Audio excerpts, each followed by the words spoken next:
This is Nathan Sun-Kleinberger, teacher librarian at Mill Creek Middle School, and this is video 2 from session 2, or weeks 3 and 4, for the Just Read It Book Club 2025. So we looked at some data from us as readers looking at reading survey number 1, and I talked about the inventory I want you to take from your students. So let's talk a little bit about our students as readers. So on page 15, Amato has conclusions from a survey he did for his 9th graders 2018 and 2019 school year. And that's useful for us because these were obviously middle schoolers when they came into his class.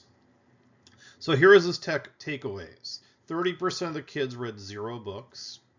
70% rarely or never read outside of school. 50% could not name the best book they read in middle school. And 64% said they had a neutral or negative attitude of reading.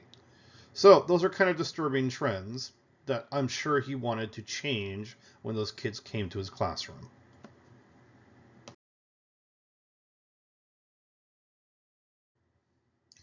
Amato talks about the quote-unquote formidable opponents that we have that are competing for our kids' interests besides reading. You can see a list of them to the left of me. So, and these are two quotes, these are a couple quotes that I think exemplifies what's going on here. Sometimes we forget that books are competing against several formidable opponents for our time and attention. Let's acknowledge that for a young person to pick up a book or control the experience must be meaningful. So it's not just getting the kids to read, because there's so many things grabbing their attention, such as social media, videos, music, video games, so on and so forth, but it'd rather be meaningful.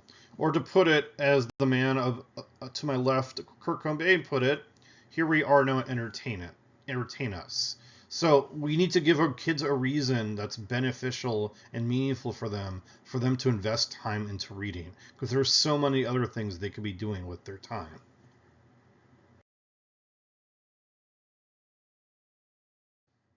And then Amato gives some profiles of his generalized student profiles of his students as readers. And I want you to think about if you agree or disagree with these and where your students fit into the spectrum. So there's instant starters, which they're like kind of fish to water. They're the kids with books under their hands all the time, and they're always reading, and they could read for hours. My wife and my middle daughter are one of these. There could be a Sharknado or an explosion or a hurricane, and they can continue reading. Then we have the bike riders.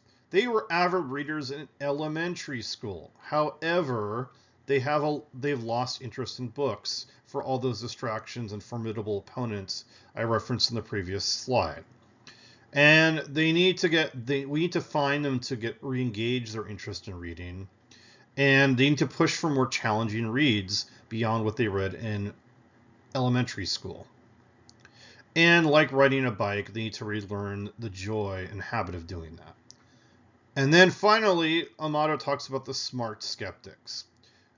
What's the point of reading? Find reading a chore, not a pleasure. Reading something you're forced to do at school, not something I would do on my own time as an avocation. And you must remain patient and flexible with them.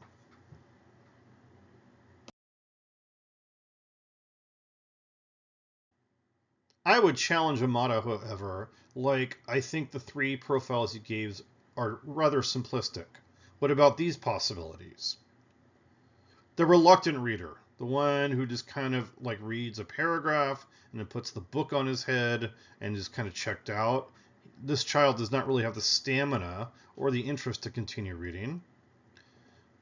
I see this type of reader all the time in the library, especially during lunch. The disengaged reader, the student who grabs a book but is really just surfing on their cell phone because it's a lot more interesting, and they have no interest in reading at all. And finally, the toxic anti-reader, the kid not only who doesn't want to read, but who's a pill to everybody else. And I want you to think about, do you agree with Amato's profiles? Do you agree with my reading profiles? Or should we not pigeonhole kids at all? Should we just assess them for who they are as individual readers and not make generalized stereotypes of the type of readers we have in our class?